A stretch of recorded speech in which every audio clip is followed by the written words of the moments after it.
La diaspora des bulles, c'est tous les matins sur Radio J, du lundi au jeudi. Et j'ai le plaisir de retrouver en studio Didier Passamonique et Laurent Mélikian, nos deux spécialistes de la bande dessinée. Bonjour messieurs. Bonjour Ilana. Alors ce matin, je me tourne d'abord vers vous, Didier. Ce n'est pas un, mais deux albums dont vous allez nous parler ce matin. Oui, et puis pas tout à fait des bandes dessinées. Ce sont deux livres dans une période qui est la nôtre, avec le Covid, le dérèglement climatique, Éric Zemmour et autres plaies d'Égypte.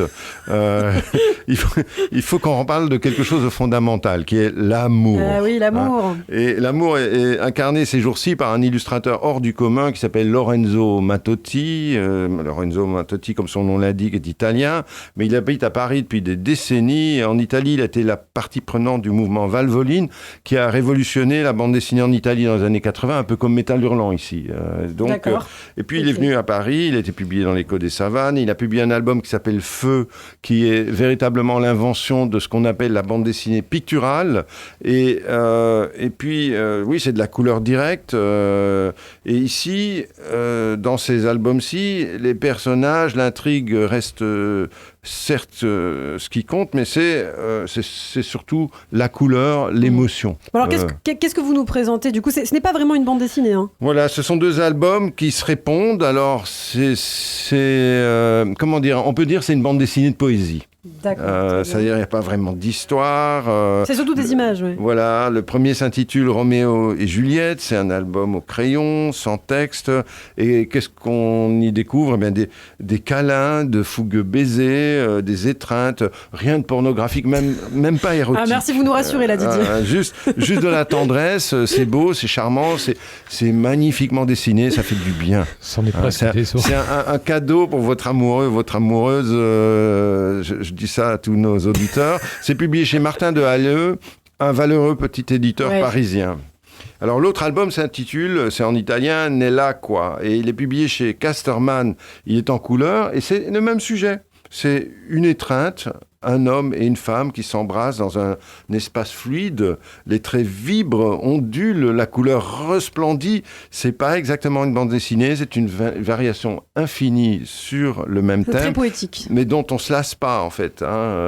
Et c'est donc un album de toute beauté qu'on peut offrir sans rougir. Bien sûr. Nella quoi, c'est chez Casterman. Merci Didier Passamonique. Vous parlez d'amour, on en a besoin sur cette antenne, surtout en ces temps troubles, vous avez raison.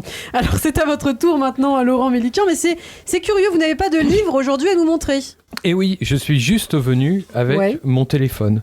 Parce que aujourd'hui, il y a d'autres moyens de lire des récits graphiques, des bandes dessinées, que sur un livre, il y a la bande dessinée numérique et notamment le webtoon. Alors le webtoon, c'est une forme qui a été inventée il y a plus de 15 ans maintenant en Corée pour des récits qui vont être lus par défilement vertical.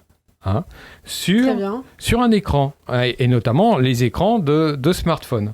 Alors ça tient dans la main, c'est très pratique. C'est dans l'autre sens qu'il faut scroller. Voilà, comme ça. Et alors ça peut paraître étrange pour des amateurs franco-belges qui adorent les grands formats et sur papier, mais il faut bien voir que c'est un type de lecture déjà bien installé, voire même dominant en Asie, qui est arrivé en Amérique, en Europe, en France, et en France, il y a des centaines de milliers d'ados qui lisent tous les jours des webtoons, notamment via la plateforme gratuite Webtoon Never. 1 million d'ados, en fait. 1 million d'ados, voilà. Ah oui, d'ailleurs. Oui, voilà, et qui... un gros marché, et en plus, quand on propose une plateforme accès complètement gratuit, évidemment, c'est pratique pour les plus jeunes. Et alors, qu'est-ce que Webtoon Never propose à nos ados, inonde leur tête. Il y a des feuilletons de romance, d'aventures made in Korea, voire China, mais aussi il y a des productions françaises et qui sont financées directement par la filiale parisienne de Never. Et comme j'aime bien m'affranchir des frontières, je vous présente aujourd'hui un webtoon contractuellement de création française. C'est même un webtoon autobiographique qui s'appelle Eiko in Paris. Comme le titre semble l'indiquer, il s'agit de l'œuvre d'une japonaise, la jeune Eiko Mekewa. Celle-ci s'est installée à Paris il y a quelques années en poursuivant des études de mode. Et chaque semaine, elle nous offre sa tranche de vie d'expatriée dans la ville lumière.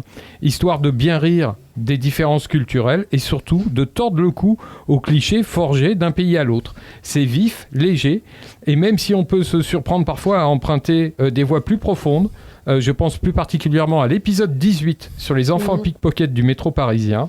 C'est, si on en croit, le nombre de likes à la fin de chaque épisode, parce que tout est mis. Ouais. Voilà, Echo in Paris n'a pas encore le succès atteint par Emily in Paris, mais il y a déjà quelques milliers de lecteurs qui la suivent chaque semaine.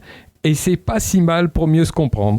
Eiko in Paris par Eiko Mekawa sur Webtoon Never. Il y a déjà une 30aine d'épisodes publiés. Alors Never, c'est quand même un gros éditeur qui écrase un peu tout le monde, non ? Oui, qui a une position dominante. C'est l'équivalent de Google et d'Amazon en Corée. Voilà, alors il y a d'autres Webtoons disponibles sur Verytoon, sur Webtoon Factory. Il y a plusieurs éditeurs de Webtoon. Et on vous en reparlera. Bien sûr. Ouais. Eh bien, merci beaucoup, Laurent Mélikian, de nous avoir fait découvrir en tout cas les webtoons. Si des ados nous écoutent, peut-être qu'ils voudront jeter un coup d'œil. Merci beaucoup. À la semaine prochaine. À la semaine prochaine.